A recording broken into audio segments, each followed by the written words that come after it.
All right. I will record this intro now. We understand with a worldwide movement for racial justice right now, the last thing you may want on your feed is two white dads talking video games. Feel free to take a pass on this week and instead donate to a charity working to right these wrongs. Your local bail fund, your local Black Lives Matter organization, or the Equal Justice Initiative, among others. Black Lives Matter.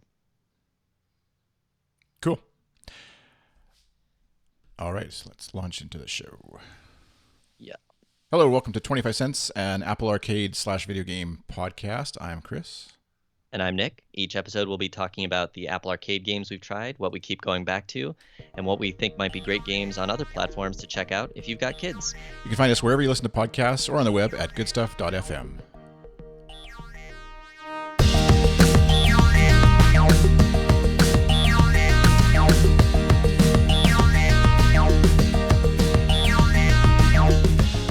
All right, I got to kill that because I'm sure not only is it doubling in my ear from the stream and the computer somehow, it's probably also coming back through my my headphones into my mic. So I'll have to mix that somehow, some sort of weird way. So anyways, hi Nick, how are you? I'm pretty good, pretty good. It's been a couple weeks. I think we've both been busy in different ways. Mm-hmm. Yeah, the work-life balance of life, of work. Yeah. Whatever. That's what I Yeah, posted a thing to my Instagram of a cartoon, someone, it may have been New York or New York Times, I can't remember, but of are we working from home or are we home at work, or which dynamic are we in right now? I can't remember. Sometimes it definitely feels like living at work. Yes, I think especially the next time I'm on call where I can get paged at any hour, I will probably be sleeping on the guest bed in this room where my computer is, and that it'll just just all blurs. There'll be no separation. Yeah. And what's the status of your world as far as opening up or keeping closed?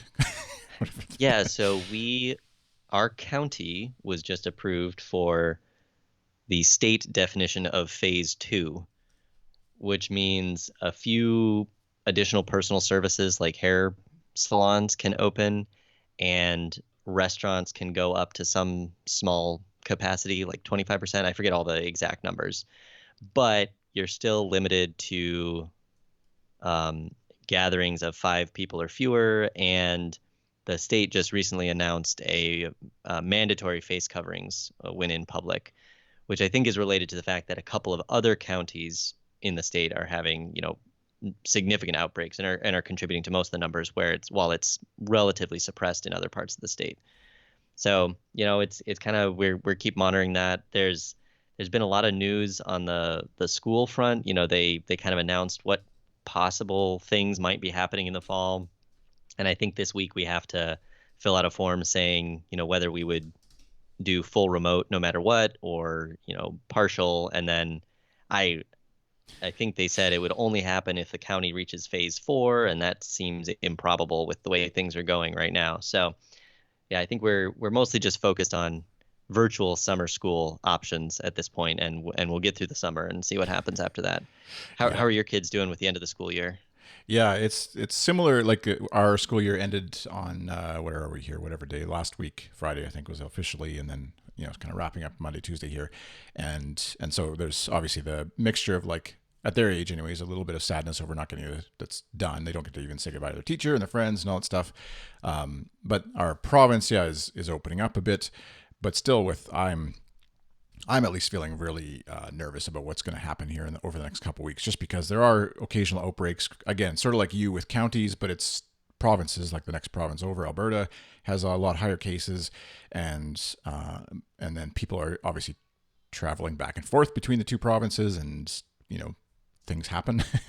Diseases come back with them and stuff as they normally do. But so yeah, we'll see. Things are outdoor pools, I think maybe even library pickup and stuff has opened up, and restaurants are starting to open up for with distanced restaurants and stuff, and so, or seating in the restaurant. And so it kind of feels like, do you want to be part of that first 2-week phase of seeing if this actually works, or do you want to just wait and see what happens to everyone else who tries it out? And there isn't there's suggested mask wearing, but it's not by any means enforced or required. And so it just feels like that whole like if not everybody's doing it, there's almost no point in the rest of us Yeah. doing it. Because if like I'll see like I tweeted the other day, like a husband and wife or couple or whatever, where she's wearing the mask and he's not, out of I sort of project maybe pride and whatever arrogance or something on that, but who knows. And so then it's like, well, if you're both walking around and then at home presumably she takes off the mask, I don't know what the difference is really. How would you know? Yeah. So Yeah, and I think they're still getting data on the efficacy of everything, but it sounds like if both the sick person and the non-sick person are wearing masks and are distant, the chances of transmission are very, very low at that point. So it seems like a good idea to just wear the mask. And yeah, we're basically just staying home. I run into stores masked on occasion to pick up groceries, or we just got a new puppy, so sometimes dog food. I think picking up the dog is probably the riskiest quarantine activity we've had so far, in that we had to go like meet some people who we literally actually are getting not the part of our dog the family. first time. Yeah, I was thinking you Yeah, were talking about exactly. picking up the dog. Just Oh, no. Yeah. Yeah, I don't think dog surfaces are too much of a concern. Yeah. But yeah, just meeting the people who had him, that was probably the riskiest thing we've done. But then, I mean, we see like our neighbors are having house guests over, and I don't know, it's just it's a definitely a strange situation. We're erring very much on the side of caution and kind of waiting to see how things go. And hoping we aren't forced into some difficult decisions around like homeschool or whatever. Yeah, that's and our province and I think our country even has said like in the fall we're going back to school. But obviously, if everything changes, it'll like if there's a huge outbreak, they're not going to hold us to that. I would hope, and if they do, we will hold our kids back. I think at that point, but Yeah.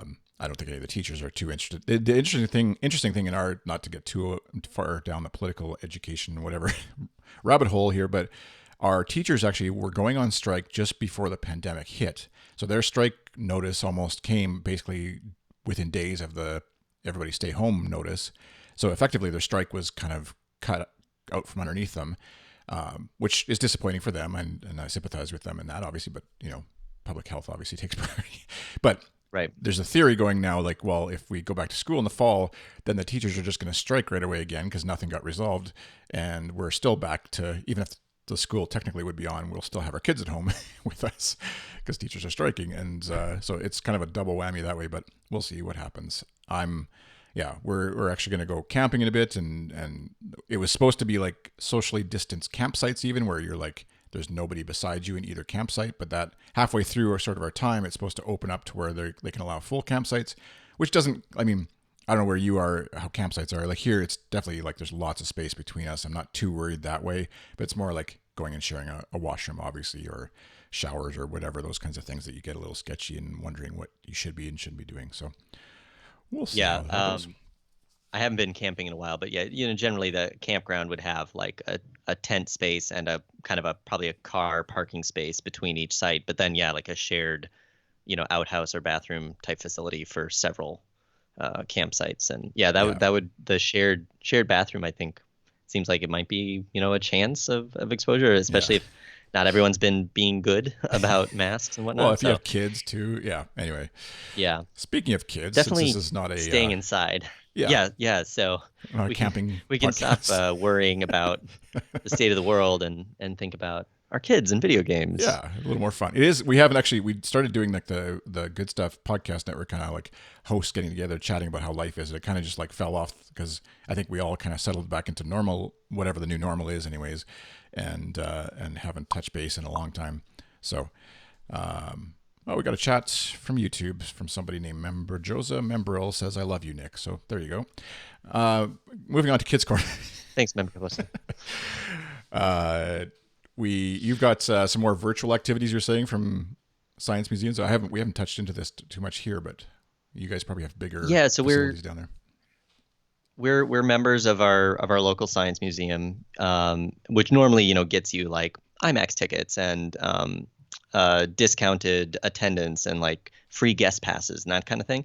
But they've been doing these virtual things. So we've done on Saturday evenings a couple times. There's been like a family science night, and so a couple of the museum staff get on a Zoom call and there's like maybe a dozen or so kids, maybe a few more, maybe it was more like 20, all and often it was multiple kids per family, all on the call, and there'll be like a couple quick activities, like a little crafting activity, and then there's some lesson about something or other.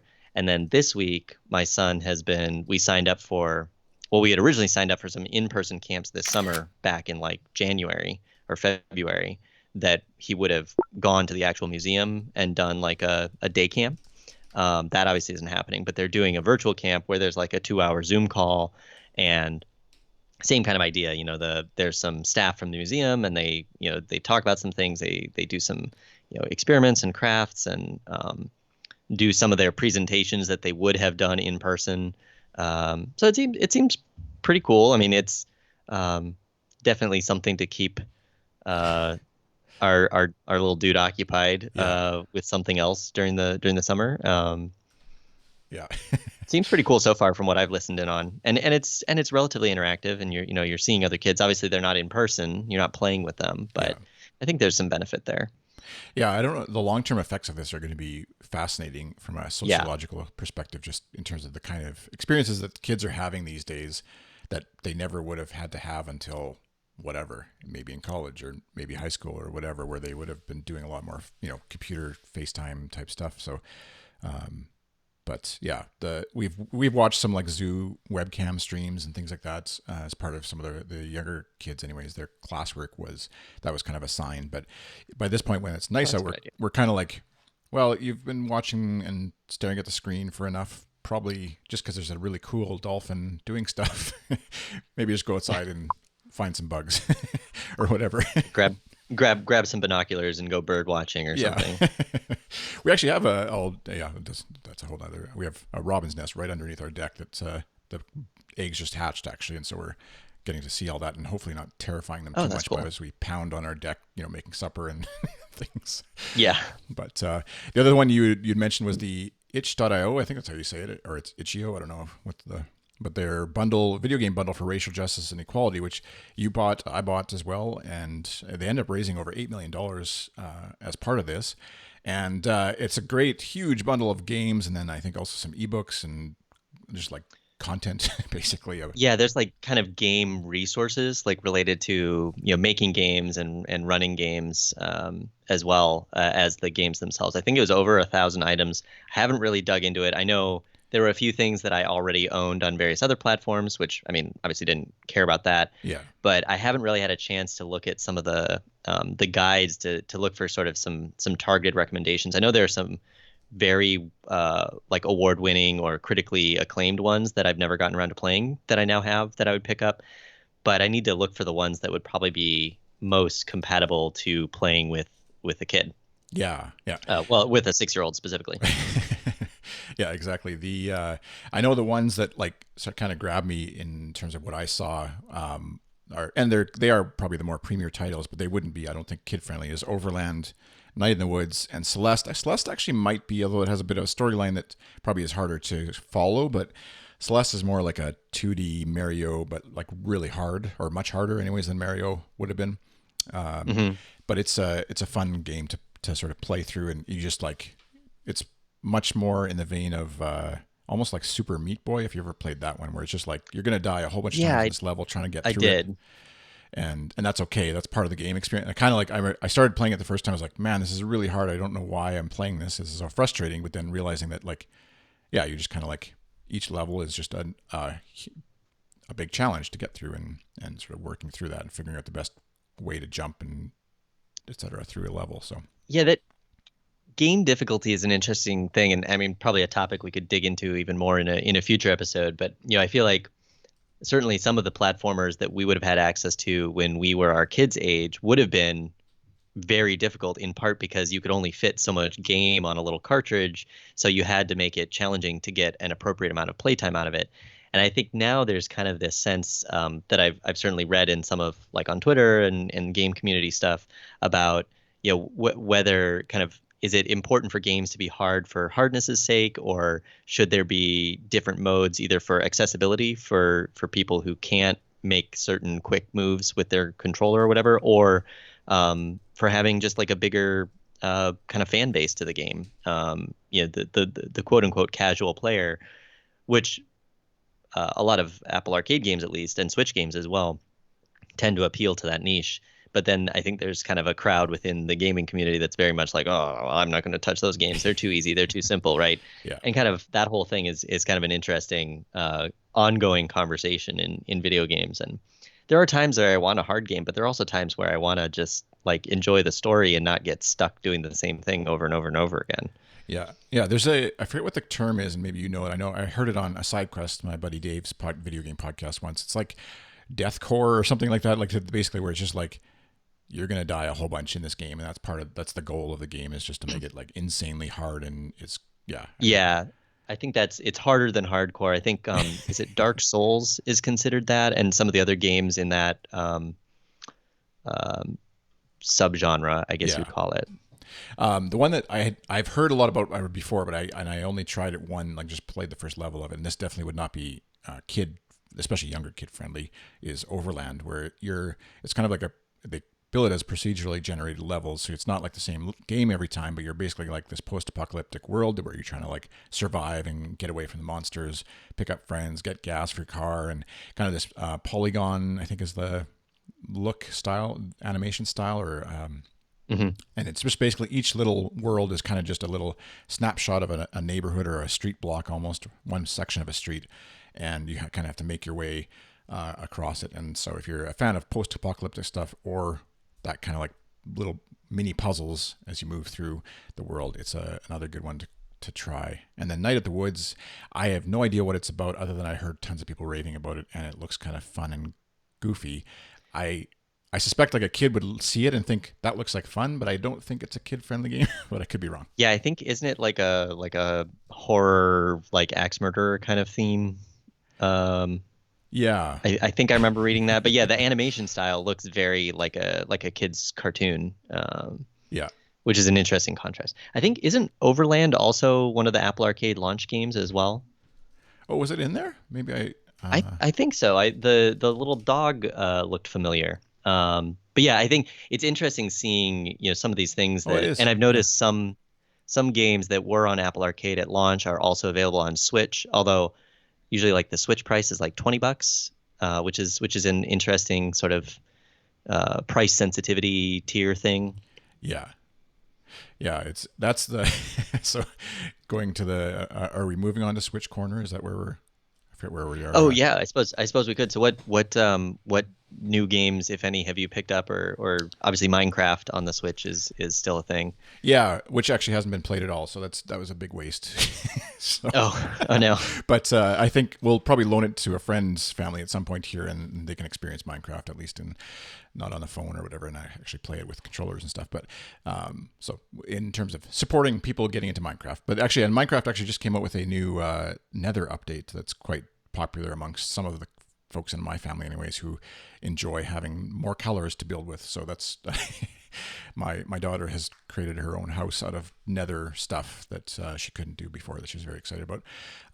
But in terms of Switch stuff, the Animal Crossing line is going to be crossed here. A friend of ours had been playing it, and he's said he was going to sell it, but he said if you want to try it out, you could try it out for a couple months or whatever before, and then because the frustrating thing and good thing, I guess, from a resale value is Nintendo like never put stuff on sale. Like it's there and then it's gone. Basically, is how they seem. Even like I'm guessing if you tried to buy a what was the thing before the Switch, the Dreamcast? No, not Dreamcast. Like the big The Wii U? Wii U. Yeah, like even trying to find those like old hardware from Nintendo gets expensive because they don't discount it and keep it in the stores like an Xbox One S or whatever is around at discounted for $150 and Right. stuff. And the Switch has just always been, at least in Canada here, always been basically $400. The odd time they'll have a bundle with a few extra controllers maybe or something as a deal, but you're always going to pay at least that much. And same thing with the games. Like I'll watch and like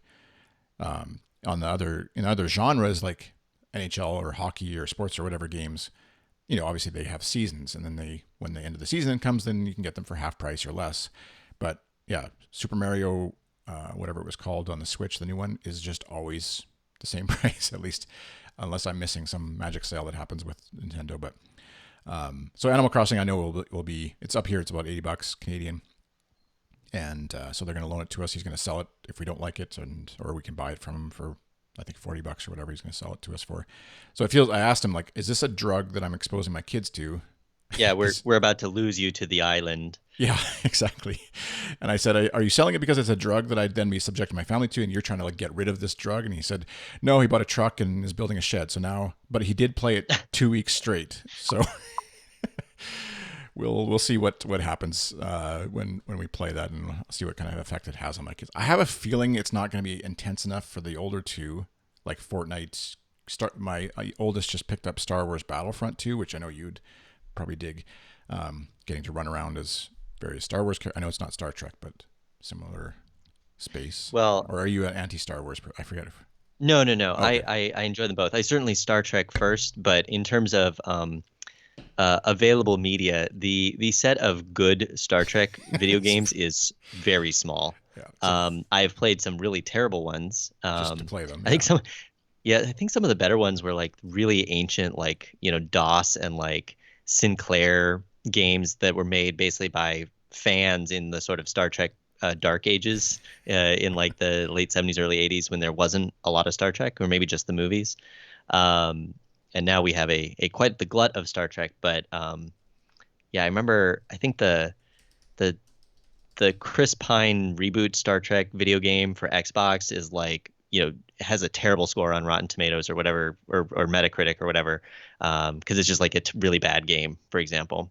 But like Elite Force was an old Quake 3 engine shooter yeah. game loosely based on Voyager. That one was actually pretty good. It had a good story.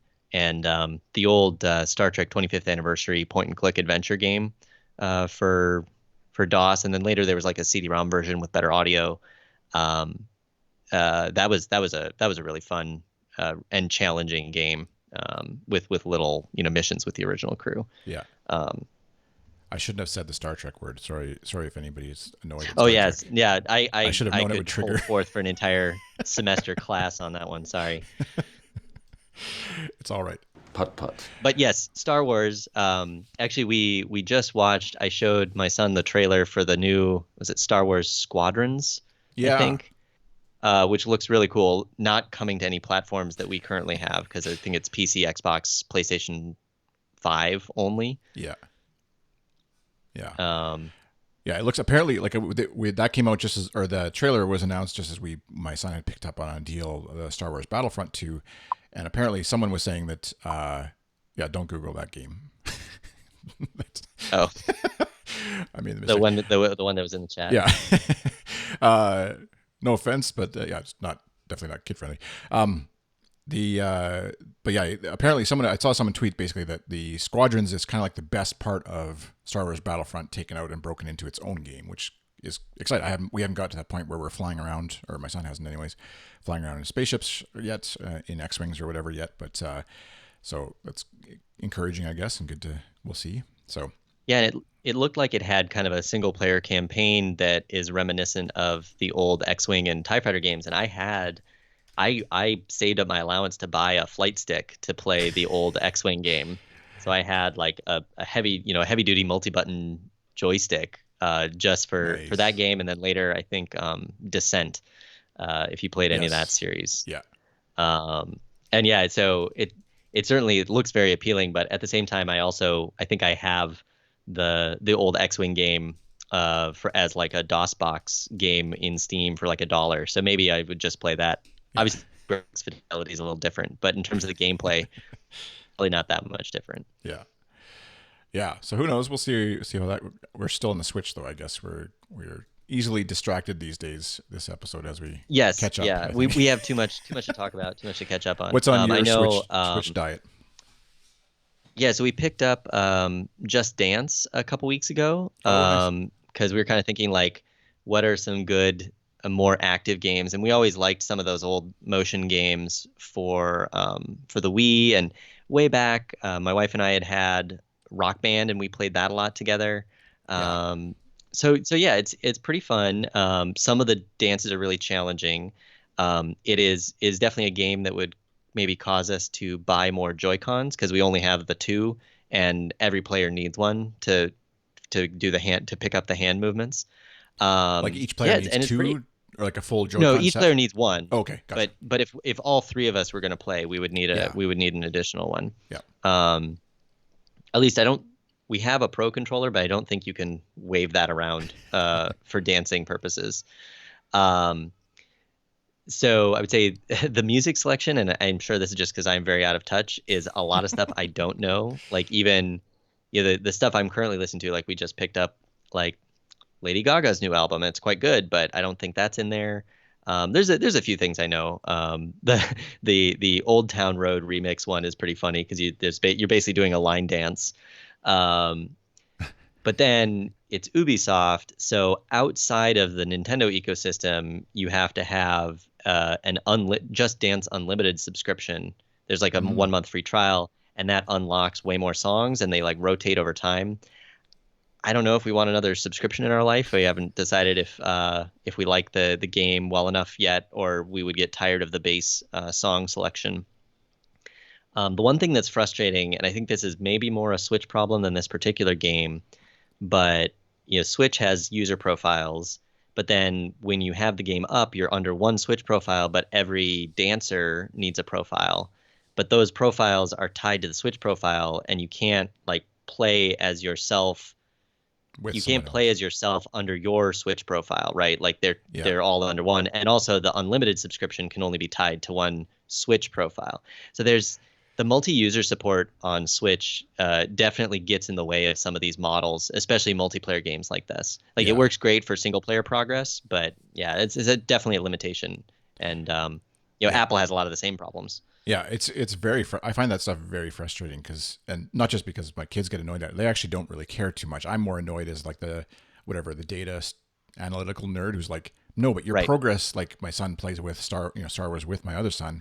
I'm like, but your progress is you're not tracking your coins that you're earning to buy unlocked right. characters, and they're like, Dad, shut up, just let us play. But yeah, I've heard actually on the Switch that speaking of Animal Crossing, how awful the setup actually is for Nintendo because each profile can obviously have their own character on the island, but whoever sets up the profile first, I think is how I understand it, sort of is the game master almost for the island that you all sort of share and inhabit Right. a bit. And so if I set it up for myself as the parent thinking I'll set this up, but I don't actually ever go play that much and my kids do, I have to play somehow to trigger the next story events. I have to play enough, otherwise the other accounts don't get to move on in the game. And so it feels very backwards for how a Nintendo that's supposed to be sort of family friendly, focused kind of experience that they wouldn't have like some sort of level of I don't know multi-user support like they do.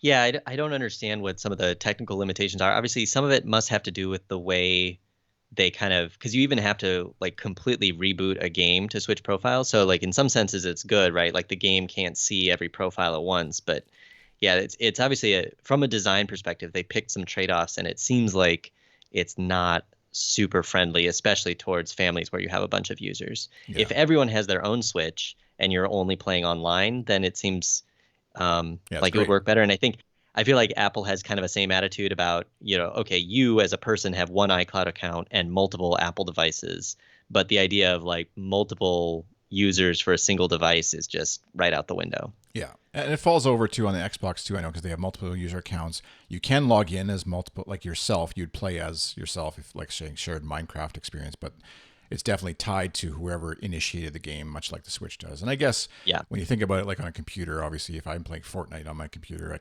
my son can't also play Fortnite on his account on my computer. So there is sort of an inherent, like, yeah, just a limitation of who is allowed to do what, and that's just the nature of the beast, I guess. And at least the one thing going for the Switch in that area is, I mean, the Switch is still crazy expensive, but there's a Switch Lite that you can pick up, I guess.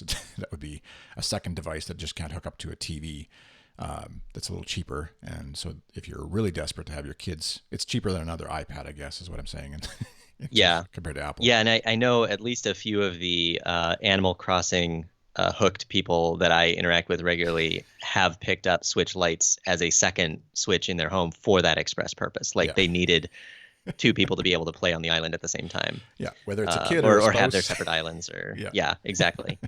Um, Yeah, I think, I mean, coming at it from an engineer perspective, I always want to assume the benefit of the doubt and that there were very difficult design decisions and there was some reason it had to be this way. But it does get frustrating as an end user to run into these limitations.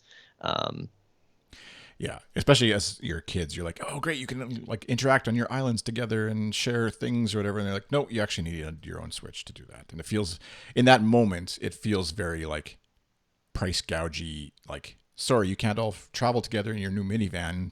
You each have to have your own minivan to yeah, buy or yeah. whatever. You know, Well, if and that it's also not always obvious. Like when you start setting it up, you're like, okay, I'll log in as myself. I'll connect my Ubisoft account or set up my island or whatever the case is, and then you find out that you've wasted 15 minutes because you've now set it up the wrong way for what you actually wanted to use it, yeah. how you actually wanted to use it. And Yeah. apparently, again, I don't know yet, but apparently Nintendo didn't enable cloud save for Animal Crossing. So rather than your saves being tied to your account and saved, backed up effectively into the Nintendo cloud, it's on the device. So people have lost like, 600 hours or whatever of Animal Crossing Oh time, man. even though there's other games that Nintendo does and the Switch is capable of, saving. So it feels like a bit of a weird thing, but that could be wrong, or maybe that's been fixed. I don't know. I may have read old articles. I was trying to like, just like you were saying, like Google in advance of like do a bit of research in advance of getting this game to figure Yeah. out how best to set this up to avoid fights over whatever, someone doing the wrong thing with their fishing pole in Animal Crossing. Yeah. Yeah. And you'll have to create family rules for the island. Yeah, exactly. Yeah. Speaking of Apple, they just had their WWDC developer conference, which is typically nothing too gamey or consumer focused, but of note for this show, anyways. Long running complaint or Yes. wait is that no new Apple TV hardware. So still holding out hope for that. Um, the Yes. So it's interesting too because they spent a good part of the keynote, especially, but also the platform State of the Union talking about all their new Apple Silicon and how they're using I think it's the A12X or A12Z from the current iPad Pro as the dev kit for the ARM Mac transition, and there's a lot of really interesting stuff there. And even emphasizing, that like the GPU performance rivals some discrete GPUs, which is a strong claim. I don't think there are any numbers on that yet. Um, and they even referred to the Mac as making it an amazing platform for games, but that's gonna have to be proven by developers later. I mean, it fits nicely with the Apple Arcade story. Now, for developers, it's now even easier to make a game that runs on all four platforms, yeah, at least in a year or two. The other interesting thing was, so Apple Arcade has supported, I think they announced it last year at WWDC, but that it supports Xbox and PlayStation controllers over Bluetooth.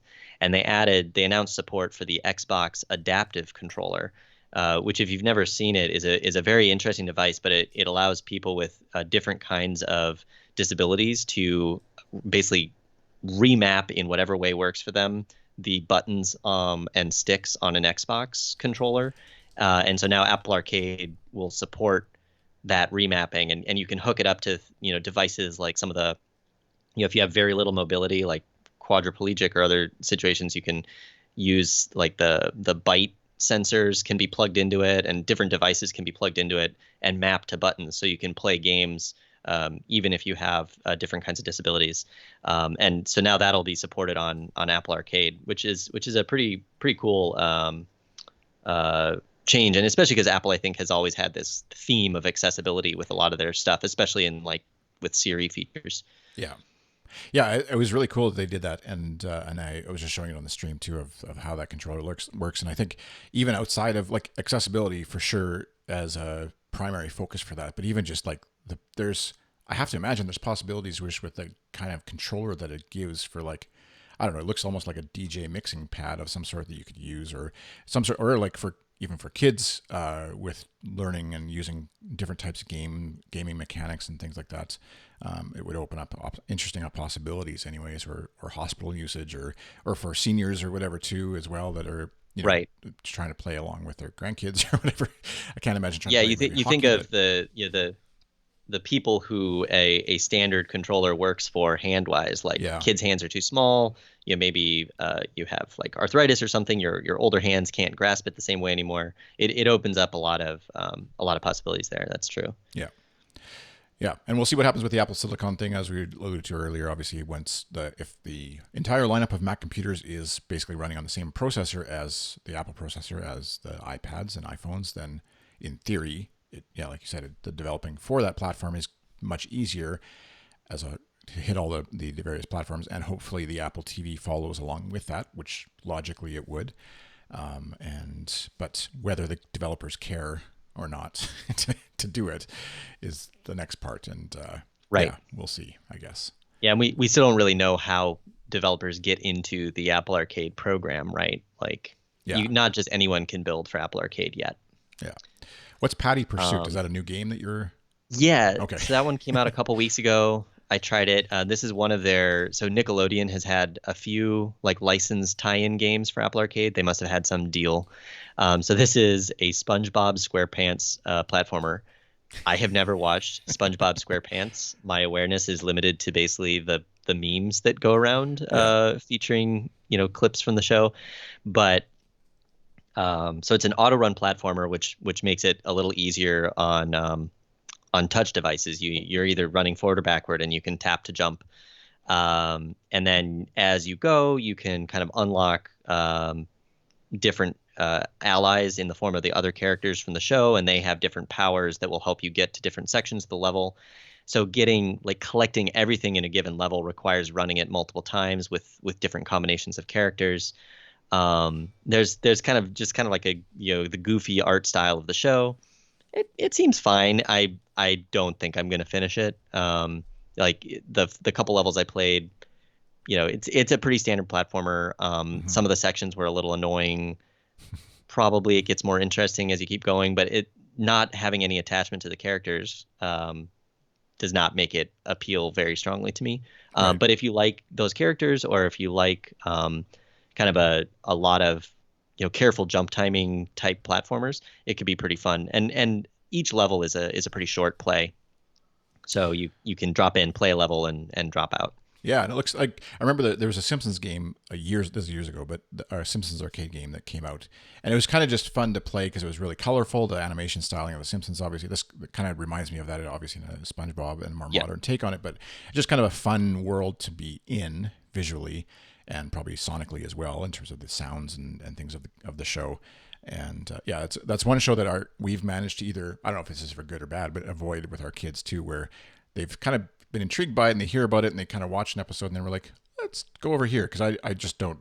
Right. It's a whole other world of things, and right now I've got them into Clone Wars that we're watching slowly, so I'd much rather just focus on one show stack at a time, I guess. and we can always come back, because even The Simpsons too is on Disney Plus, and that's like pulling them. I can see the gravitational pull of like 20 seasons of episodes that they want to catch up on. So yeah, there's a lot of Simpsons, not all of it good. I haven't watched recently, but I certainly watched a lot of it in reruns back when I was in high school. As far as other games, I've still been slowly working my way through Winding Worlds. And then I saw there were new, or I think maybe you told me there were new Grindstone levels. So I've played a couple of those so far.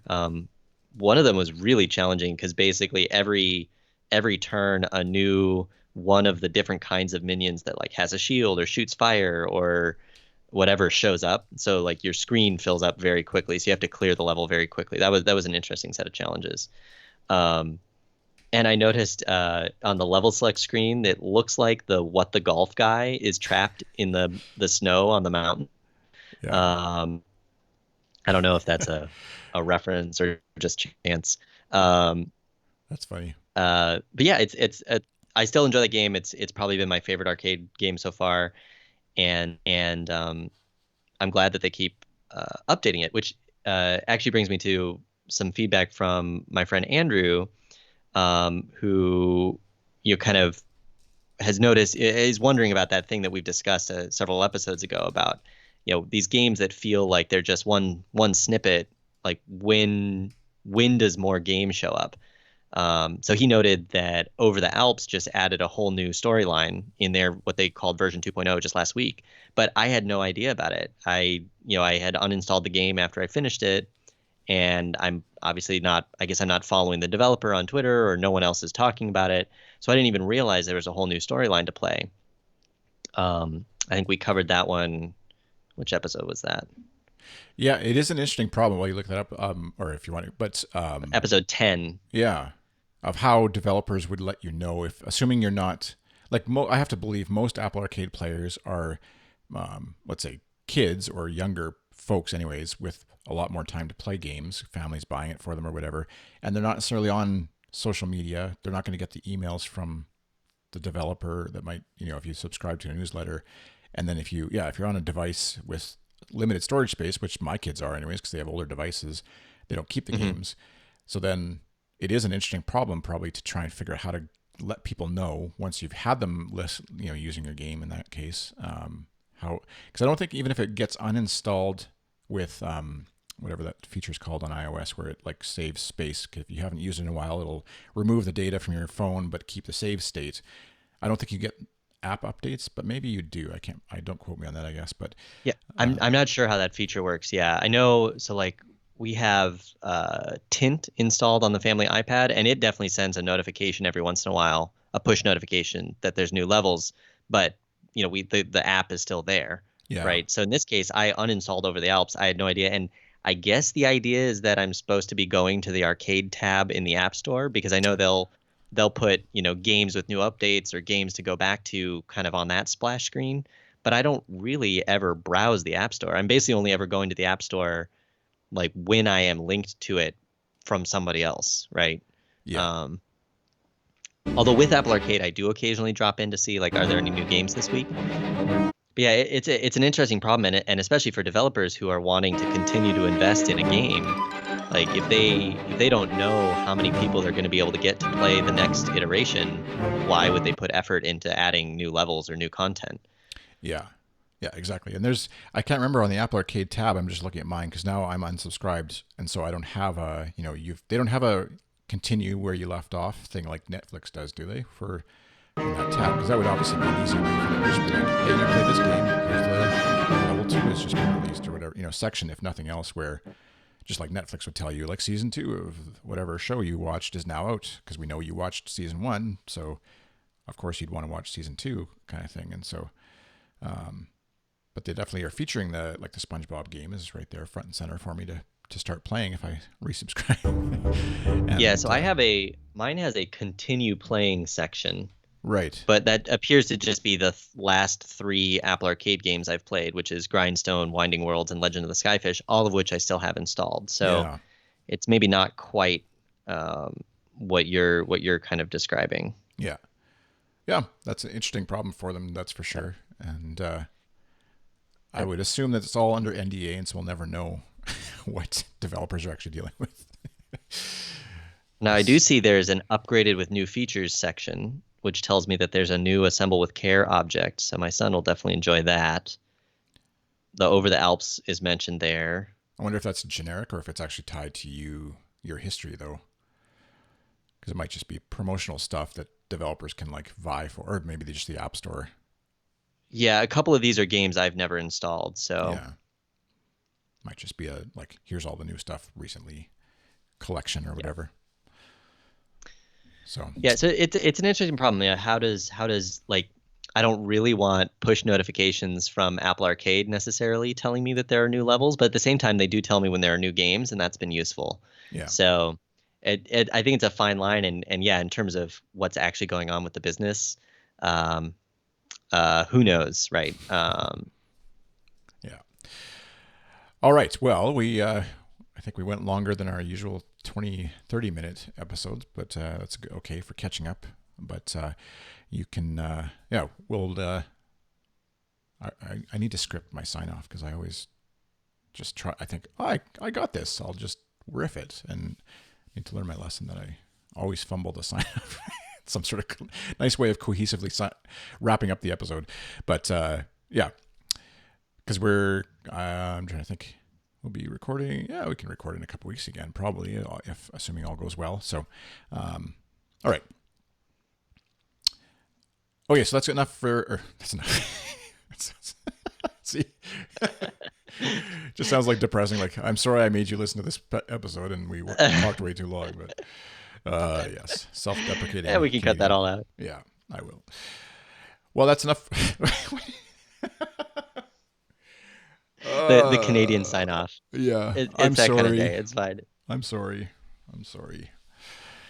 Thank you for listening to this episode of 25 Cents, and we'll be back again in a future episode in a couple weeks probably as we record, and with Apple Arcade news, Switch news, and whatever else we manage to come across as we try to avoid playing video games 24/7, but inevitably find myself drawn back. Actually, that one thing I didn't say is I've snuck in some Fortnite games lately, just like half an hour every couple of nights, because my kids got back into it. There's a new season, and so it's all kind of exciting and fun again. And so heavily influenced the water world. Aquaman is a unlockable thing, and I was doing good with it until I was reminded by my son as he's saving up V-Bucks in the game because he got some for his birthday, that for a new skin for some of the premier skins in the game, it works out to about $25 to $30 Canadian, so 15 to 20 American, for a skin in Fortnite.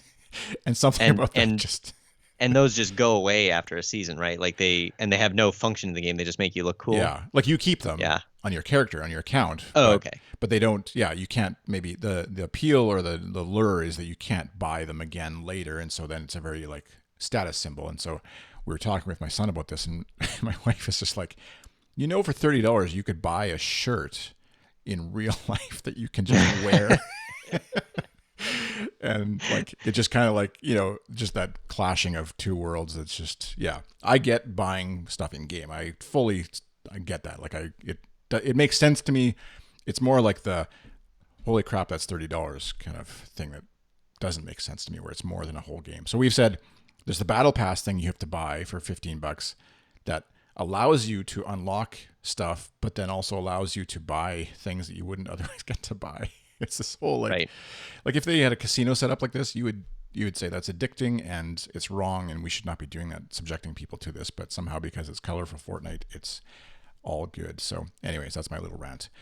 But occasionally on the Good Stuff stream here, twitch.tv/GSFM, I'll die a lot at Fortnite if you want to catch me there.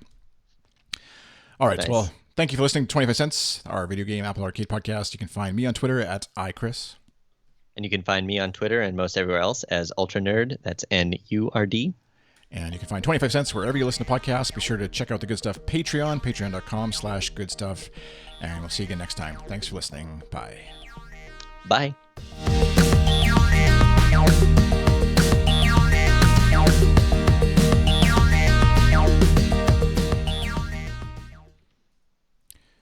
All right. I'm surprised I haven't got it. You can cut out all the Star Trek. Or we make that a bonus. I'll put together a bonus episode of just me talking about every Star Trek game I've ever played. Yeah, if we had a bigger audience or whatever podcast listening base, we'd have somebody who would do like a super cut of like Nick's 30 hours of Star Trek references or something into a special. Oh, there we go. I was just saying my son hasn't requested more Xbox time and just got the email.